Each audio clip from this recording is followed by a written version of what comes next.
¿Cómo están? Bienvenidos a esta hora Noticias Económicas. Decisiones que toman nuestros gobernantes y que impactan en nuestros bolsillos. Tenemos un interrogante. Vamos a empezar por Perú. Tras la renuncia de Kuczynski en ese país, preguntamos, ¿cambiarán las cosas con Martín Vizcarra? Además, el gobierno de Venezuela arrancó la oferta pública inicial del Petro. Y hoy vamos a analizar Estados Unidos, reforma financiera, porque es importante ir siguiendo los hechos de cerca sobre lo que sucede en ese país. Ya lo van a ver.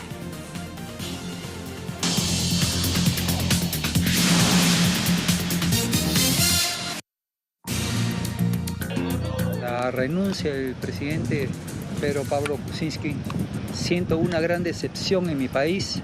Pienso que la única reserva moral en este momento en el Perú solamente es el cuerpo de bomberos, porque en este momento en todas las instituciones donde uno pone el dedo sale pus, todo está corrupto, con coimas.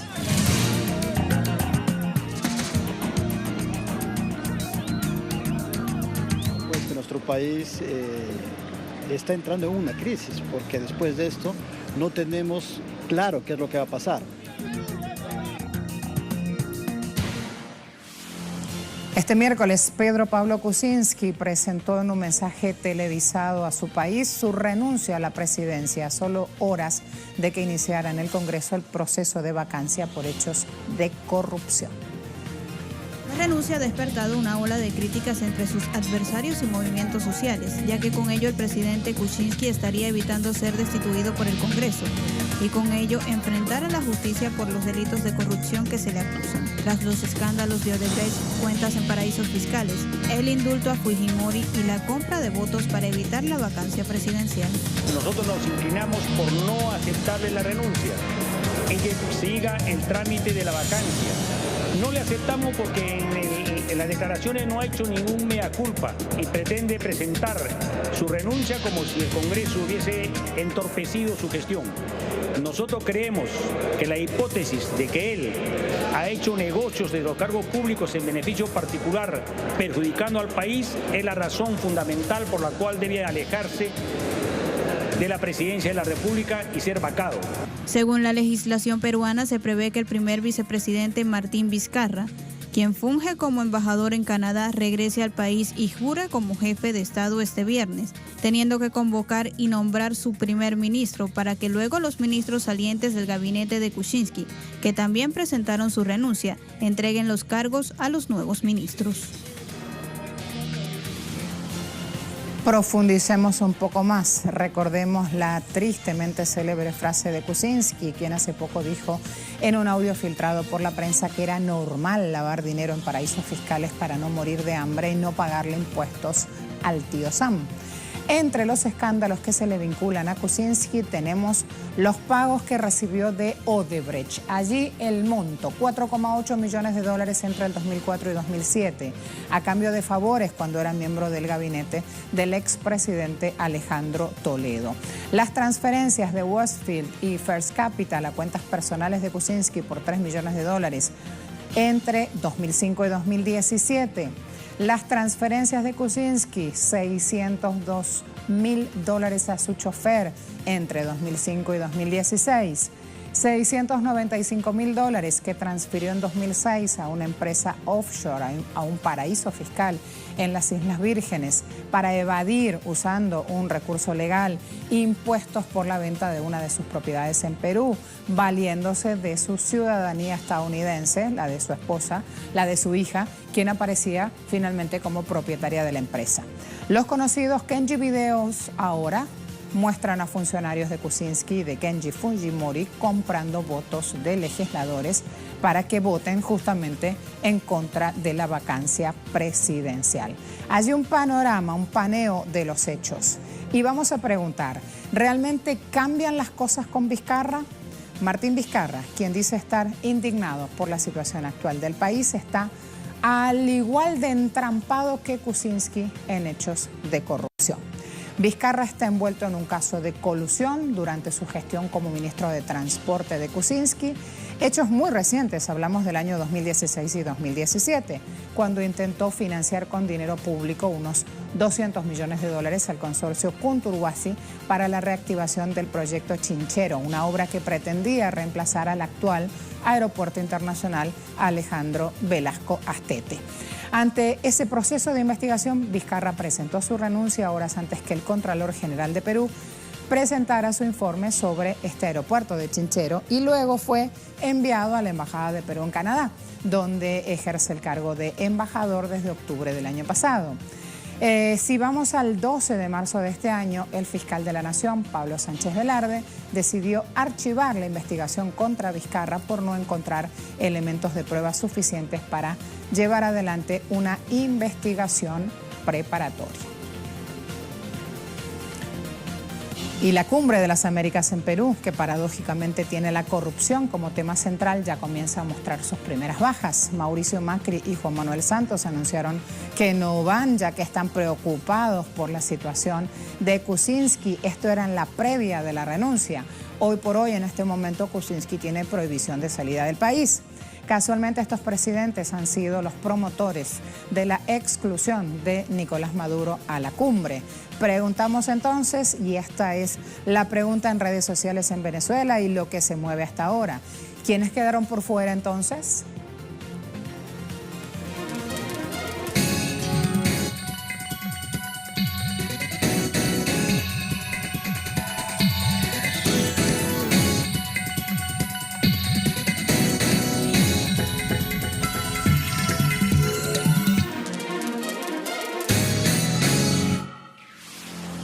Un tema muy importante para Venezuela. El gobierno nacional abre la oferta pública inicial del Petro, luego de que se extendiera la preventa tras las nuevas sanciones emitidas por Donald Trump. El gobierno nacional anunció de manera formal el inicio de la oferta pública de la criptomoneda venezolana. Las operaciones empezarán mediante un mecanismo de venta progresiva que emitirá un total de 100 millones de unidades, de los cuales 82,4 millones comenzaron a transarse en la preventa abierta entre el 20 de febrero y el 20 de marzo pasados. Esa fue la primera etapa. El Petro generó unos 5.000 millones de dólares en intenciones de compra con oferentes de 127 países.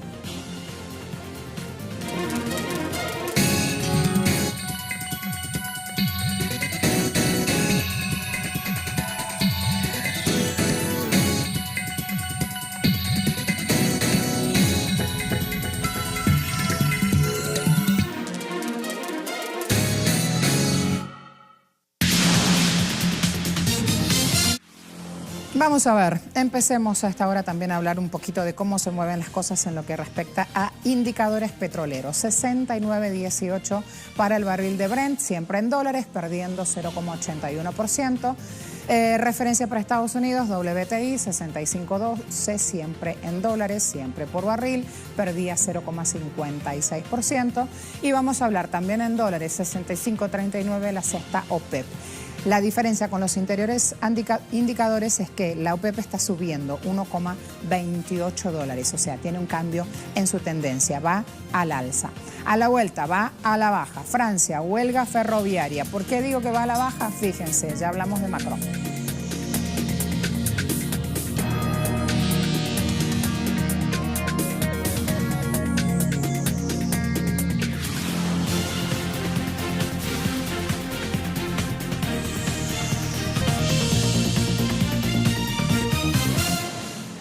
.360, otras informaciones. Nos vamos con Emmanuel Macron. Francia, enfrentando una vez más una huelga general que pone en jaque la popularidad del presidente. 7 sindicatos paran este jueves rechazando sus políticas. Las protestas, que incluyen 3 meses de paros intermitentes en los ferrocarriles, serán claves para el futuro de la presidencia. Empleados del transporte aéreo y ferroviario, así como sectores de la educación y salud, hacen una huelga general en el país que va acompañada de movilizaciones en contra del presidente Emmanuel Macron. Denuncian la pérdida del poder adquisitivo y defienden además el estatuto de empleados públicos, que se ha puesto en riesgo con las reformas regresivas que quiere imponer el jefe de Estado. Funcionarios públicos aprovechan esta jornada para movilizarse contra los planes del gobierno de eliminar 120.000 puestos de trabajo y recortar 60.000 millones de euros del presupuesto destinado a ese sector. La huelga está afectando la vida cotidiana, obviamente, de los ciudadanos. ¿Creen que solamente aquí hacemos colas para tomar el transporte? No, también está pasando allá. Circulan 40% de los trenes de alta velocidad, 30% de los trenes de la región parisina, 25% de los trenes de medio recorrido. Sé que me van a decir, bueno, a ver cómo viajan ellos, cuánto pagan ellos, cuánto pagamos nosotros, etcétera, pero así la cosa. Aeropuertos de la capital están presentando una cancelación del 30% de acuerdo a la Dirección General de Aviación Civil. La cuestión ferroviaria es un tema que causa muchos roces en Francia. Los trabajadores de este sector, es un sector duro, tienen aquí una obligación y es la de poner una agenda en marcha. Están diciéndole a Macron no a una reforma ferroviaria vía decreto. Por esto anunciaron las huelgas para los próximos días, 3 meses a partir del 3 de abril, con 2 días de acción cada semana. Se ha filtrado también un mensaje sindical que sugiere a los trabajadores del ferrocarril parar actividades incluso los días que no están pautados. Una situación que ha caído muy mal, obviamente, del lado del gobierno. Estoy extremadamente sorprendido y creo que otros trabajadores ferroviarios, la gran mayoría de los trabajadores ferroviarios como yo, no se reconocen a sí mismos en estas amenazas. No es la SNCF, ni el servicio público, ni los trabajadores ferroviarios. Que haya una huelga, eso es un derecho constitucional, pero cuando no hay huelga, todos deben esforzarse para que los servicios públicos funcionen para 4.5 millones de pasajeros diarios. Personalmente, encuentro que las amenazas de interrupción son extremadamente serias. Nunca había visto algo así.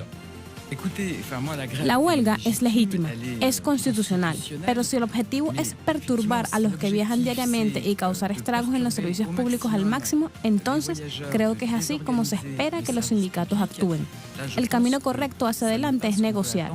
Las negociaciones están en curso, continúan. Hay muchos asuntos por discutir y la forma correcta para el servicio público, para la SNCF, para los trabajadores ferroviarios es la negociación. Ese camino correcto, negociar, es la posición del lado oficial. Eso hay que tenerlo bien en claro. Allí recae la molestia del sector ferroviario, considerado uno de los motores de Francia y que están dispuestos a hacer un verdadero pulso con Macron, quien asumió la presidencia en mayo con la promesa de hacer reformas económicas.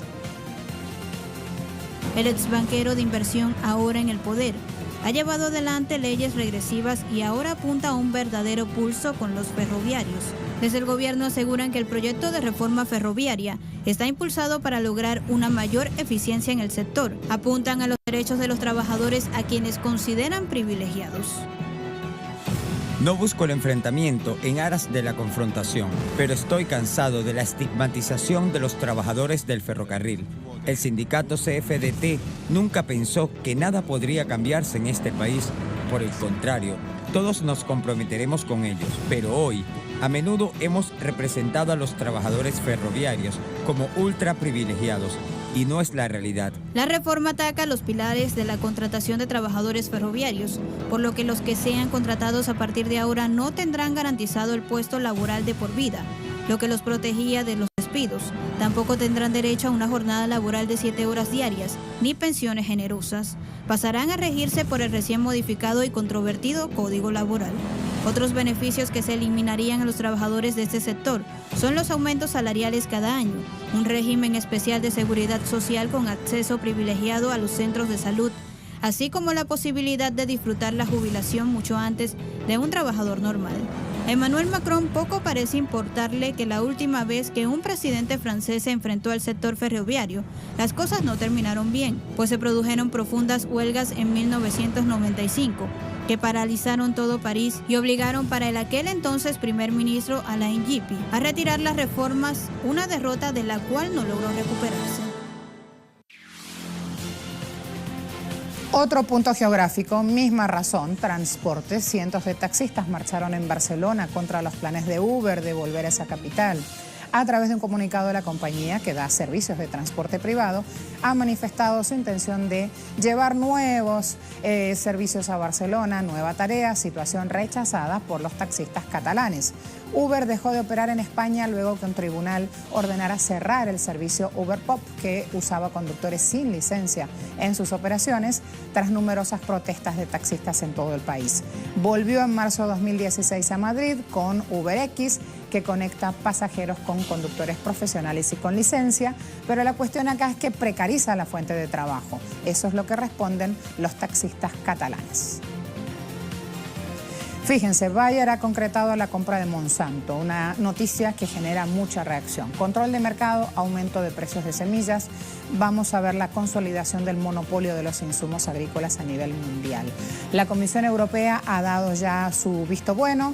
Esta es la mayor fusión de empresas agrícolas, transgénicos, pesticidas y semillas. Bayer pagó a Monsanto 53.800 millones de euros por esta compra.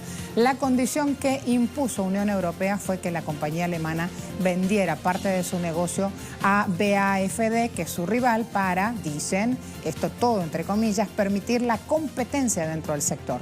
Una medida que en verdad le va a permitir a Bayer Monsanto hacerse con más del 25% del mercado mundial de semillas, plaguicidas y fármacos, perjudicando a los campesinos, a nuestra alimentación, a nuestra salud, a nuestro ambiente.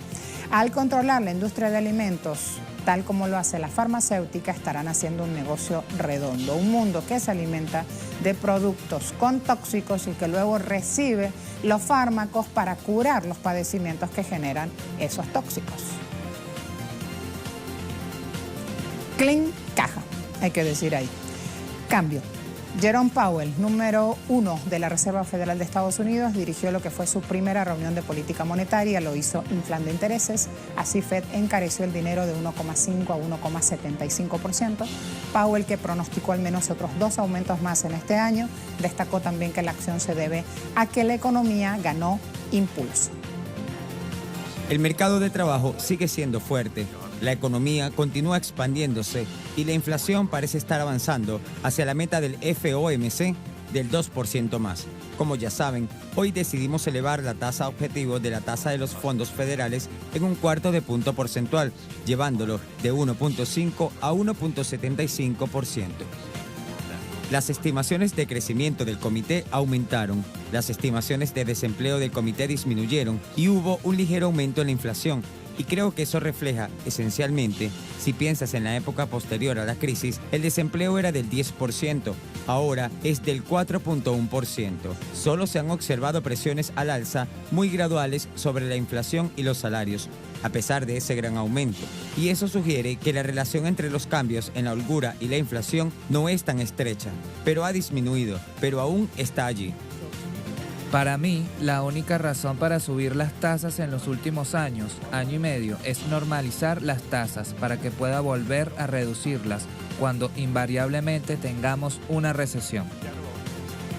Más que nunca se impone hablar de la reforma financiera en Estados Unidos. Después de esas declaraciones, ¿qué más nos queda? Eso, lo hacemos luego de la pausa.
Recientemente el Senado de Estados Unidos aprobó 67 votos a favor, 31 en contra un proyecto de ley que inicialmente buscaba acabar con la reforma financiera impulsada por Barack Obama luego de la crisis del 2008, pero que ahora termina suavizándola, manteniendo algunos de sus pilares en pie. Por lo pronto hay que decir que ha logrado apoyo del Senado y ahora espera lo mismo de la Cámara de Representantes.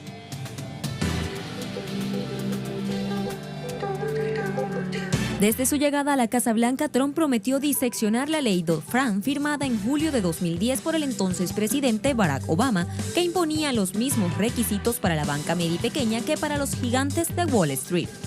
Con esta regulación se restringieron los márgenes de la banca, reforzaba las exigencias de capital de respaldo a los bancos, les obligaba a llevar a cabo test de resistencia anuales para mostrar su fortaleza y prohibía a las instituciones financieras dedicarse a las actividades de alto riesgo con el dinero de sus clientes. Se les sometió a un mayor escrutinio por parte de reguladores como la Reserva Federal y a unos mayores requerimientos de capital. Algunas voces han reconocido la contribución de la reforma, aunque insuficiente, a la recuperación del país. Pero Trump no ha dejado de calificar la ley Dodd-Frank como un desastre, ya que a su juicio supone un freno al acceso al crédito y por ende a la expansión económica. Por eso ahora pretende suavizar algunas de las restricciones a pequeños bancos y prestamistas. Con su proyecto se elimina, por ejemplo, el límite de $50.000 millones en activos para considerar a un banco demasiado grande para quebrar. Se mantiene el límite para los que posean $250.000 millones. De esta forma, estará fuera de la regulación una gran parte del sistema bancario estadounidense. Es decir, se exime a un buen número de instituciones financieras de normas ideadas para proteger al contribuyente. De aprobarse, las nuevas reglas también eximirían a los bancos con menos de $10.000 millones en activos de las normas regulatorias que les prohíben las actividades de property trading, intermediación por cuenta propia de las entidades financieras para la que éstas arriesgan su propio capital y no el de sus clientes. Esta regla, conocida como Ley Volcker, fue una de las cláusulas incluidas dentro de las restricciones a la banca efectuadas por Obama en 2010 tras la crisis, cuyo objetivo pretendió evitar que la banca comercial, es decir, aquella que cuenta con depósitos de los clientes o los préstamos a bajo interés de la Fed, participe de una actividad que se considera de alto riesgo especulativo. Su pretensión de revocar esta reforma impulsada por Obama entra, sin embargo, en contradicción con el ataque que lanzó durante la campaña contra los grandes titanes de Wall Street por los excesos que cometieron y que finalmente los llevaron a la crisis. Esos mismos ejecutivos a los que demonizó y acusó de corromper todo este sistema político son los que más se van a ver beneficiados ahora con este pretendido recorte en la regulación. Mientras los demócratas en el Congreso dicen que la eliminación de las regulaciones dejan desprotegidos a los consumidores, los republicanos dicen que no hacerlo perjudica la competencia de los mercados financieros. Los más críticos con las maniobras desde las filas demócratas en el Congreso de Estados Unidos consideran que el equipo del presidente tiene amnesia y que olvidaron cuál era la situación de hace 8 años por los excesos de Wall Street.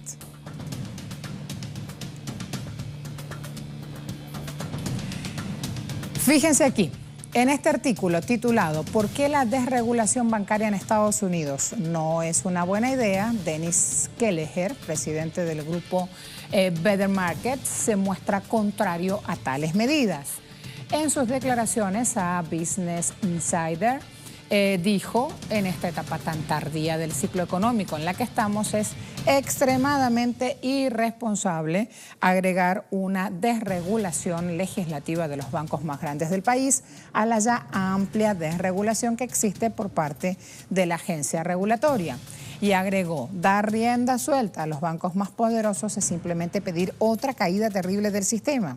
Cada argumento para la desregulación ha sido objetivamente refutado por los crecientes ingresos bancarios, las ganancias, los bonus y los préstamos. Toda esta información es aportada por Dennis Kelleher. Trump prometió, voy a gobernar para todos. Fue una promesa. Hasta ahora, uno de los sectores más beneficiados ha sido el bancario. De revocar ahora esta ley Dodd-Frank, le hace un nuevo guiño a ese mismo sistema financiero que lo aupa y lo lleva justamente al sitial donde está. Hasta la próxima. Gracias por acompañarnos.